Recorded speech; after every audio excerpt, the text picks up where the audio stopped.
waiting, but I'm so frustrated. Rhythm not working out. Too many text messages, comments, phone calls, direct messages, back and forths to completely destroy my rhythm. And I just don't feel satisfied. I don't feel like I'm getting enough done. Now, given, moved the needle a little bit with some projects regarding the 9 to 5 out here in Philadelphia, PA. And then along the way, between everything, I've just been rereading this. I originally read Power of Shazam. It was like a $5 comic Xology, quick buy, quick download.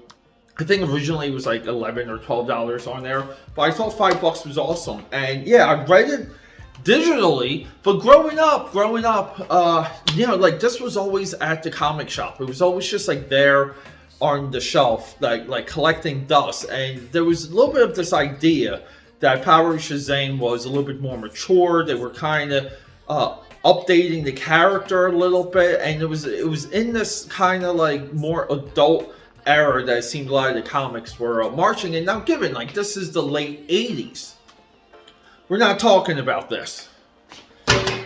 Why are we not talking about Power of Shazam? It's not because I haven't read it and I don't want to bring it to you. It's just Shazam gets zero traffic when it comes to the YouTube clicks and the YouTube likes and the YouTube anything. It really goes to show you how powerful the movies are, because people actually care about like the Black Panther comic. So if I do a lot of Black Panther content around Wakanda Forever, everyone just seems to want to chime in, and they make comments or DM me and want to talk about things. One of you not too long ago made a comment about wanting to see the GoBot sketchbook. March of Robots, that's what this is from a year ago. So I thought I would give you guys a nice tour, a nice flip through of last year's GoBots and Rock Lord's March of Robots sketchbook, and reveal, if you haven't been tuning into my live streams, but reveal what this year's March of Robots theme is. Well, we know it involves robots, but what robots exactly? Let's hit that drawing table. Alright, AKA Padders, let's clear some of this stuff off. Look. You always need 90s Rob Liefeld on your drawing table. Don't let people tell you otherwise. But cheers. I'm not sure how old this coffee is. Let's go for it, though. March of Robots 2022. My first sketchbook spray paint. I just, for some reason, I just wanted this to look like space, but then kind of like Aztec technology, like, but a circuit board in the same way. And we did the back too. And you can see I kind of had this like failed ink wash, like drip effect. And I really wanted this. In 1983, the first robot disguised as cars landed. That's right, people. The GoBots predate Transformers. Let's get into it. Our two insert pages. Remember, when Peter A. DeLuca, aka Pat here, the reason I call myself the Sketchbook King, we do complete and regular sketchbooks, meaning the book itself is designed to be a book. It's not just me meandering, sitting down, flicking my bean, drawing. We're designing a book. Title page, or the subject page, March of Robots 2022 by AKA Pad. Credit page, another insert page here. I kind of tried to focus on some of the ones I had as a kid growing up. I knew I had this guy. I don't know the GoBot names as well as I know the Transformer names. Here we go. And then I love trying to recreate some of the logos in my style and my kind of like erratic nature of presentation. But we have right? It's Gobotron. Now, remember, Tom Scioli, in his IDW GoBots 6-issue miniseries, he sets the GoBots up as a precursor to the Transformers, which is awesome. But I had to draw the homeworld, and here we go. We're off. So, the nature of this paper, this is a Five Below sketchbook. The paper here is paper thin. It's almost like tissue paper. So, I chose to kind of just stick with the Sharpies because the Sharpies were so nice and so dark, and I didn't have to kind of layer the Sharpie and the colored pencil. I kind of knew early on that I would be able to shade the entire figure and not lose the darkness of the Sharpie. So we got Leader 1 blue version, Sidekill, and you guys know it's coming, Sidekill green version. And I'm still trying to figure out what my rhythm is and what the big ideas are of the sketchbook. You'll see later on the drawings get bigger, more highlights, a little bit more aggressive. We have Turbo here, Crasher, who is still one of my all-time favorites. And I wanted Crasher to be more feminine. And I wanted Turbo here because he's the rough and tumbler. He's like the Raphael of the GoBots. But what he had to look damaged. Then we got Day 8 Cop Tour, Tux, one of my all-time favorites. I love that toy. Pathfinder, maybe the coolest of them all. Pathfinder transforms into like a UFO. Then we have Zero. He's a Zero airplane, basically from WW2. Dive, which I thought was hilarious that the submarine's name is Dive. We have Tank, also one of my favorites as a kid. Loco. So we see I'm getting a little bit better with the transition of the backgrounds and the highlights. Blaster.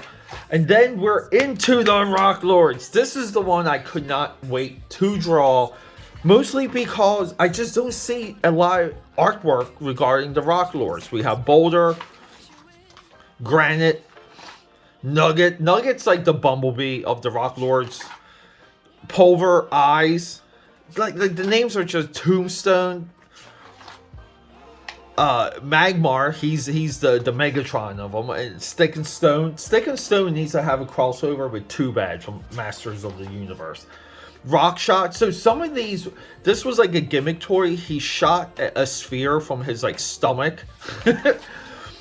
Stoneheart. Saberstone, who's maybe the coolest looking of all of them. We have Rock Roller, Stonehook. This one was tough.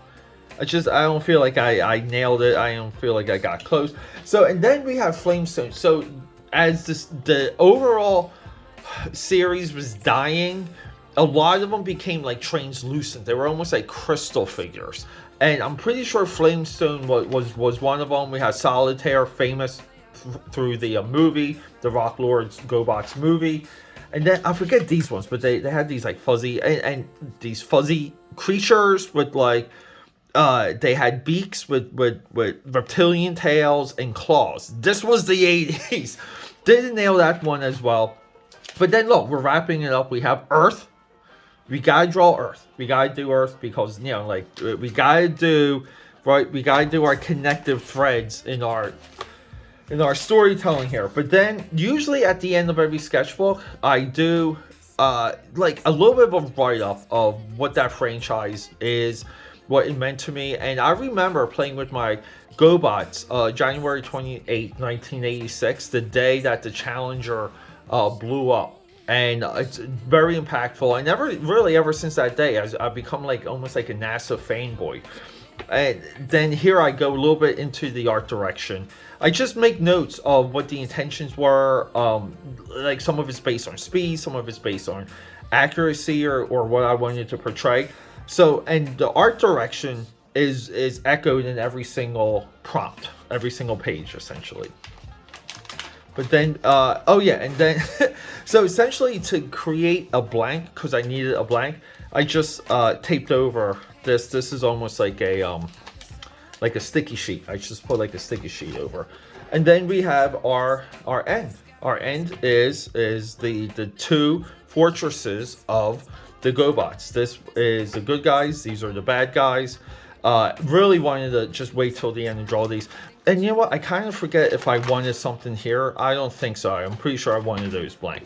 But then here we go. And we are wrapped up. So, okay, people. Thanks for hanging out. Keep in mind. Oh. I nearly forgot. So, this is this year's. I forgot. This year's we're doing the... If you haven't seen any of the streams, we're doing the Michael Bay. Here he is.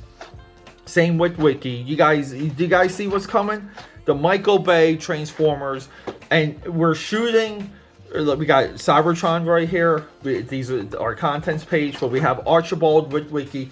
We're doing the Transformer movies in sequence, and I'm doing scenes and like some of the ideas between the movies, and we're highlighting a lot of different stuff. So this is supposed to be Blackout attacking the military base. So keep an eye out. We're behind on this sketchbook, as we are with everything this year, but we're rock and rolling. This is the Nokia bot, where they take a cell phone in the movie and they shoot energy from the all cube or the all spark, and the all spark creates a transformer cell phone. So that is one of the best scenes in the entire 5-movie technically franchise, and soon to be 6. All right, people, love you, rock and roll, and goodbye. Bro, okay, so everyone, thanks for hanging out with me. I literally love drawing live. I love doing live streams. I would live stream all freaking day if possible. Coming up, I'm going to be going hard for St. Patty's Day this Saturday. Probably getting blacked out drunk. And, well, not really. I really don't get drunk. It takes a lot. But I'm going to be drinking all day and going pretty hard. So, and, but, I still want to do almost like a draw stream challenge where I just sit down and catch up on all of my little like sketchbook things and sketchbook projects that I feel like I'm behind on, and literally take a Saturday and live stream the entire effing day. Even like kind of doing commercial breaks and, giving myself time to go to the restroom or like grab some food if I have to, which would be kind of like, like infomercials that would run during that stream, but really have it up and available like all day. And then throughout the day have AKAPADers that, I'll send links out to, and some of you can come join me. But people, really always draw. Just remember, sketchbooks is the path of growth.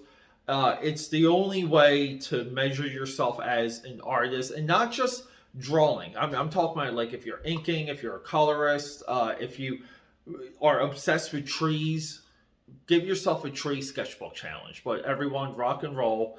Let's go Flyers. A win would be nice. Playoffs are out of the picture, but let's get a win for the guys. Like when I'm with you I'm losing. I feel like you think that this amusing. Sitting there gaslighting and confusing. Was it me? Is it me? Am I deluded? I'm the one who's always sorry, the conclusion. Even though I offer all of the solutions. I wish you loved me like I love you, it's stupid. When I'm alone with you I never feel lucid. I wish I wasn't struck by Cupid. I wish when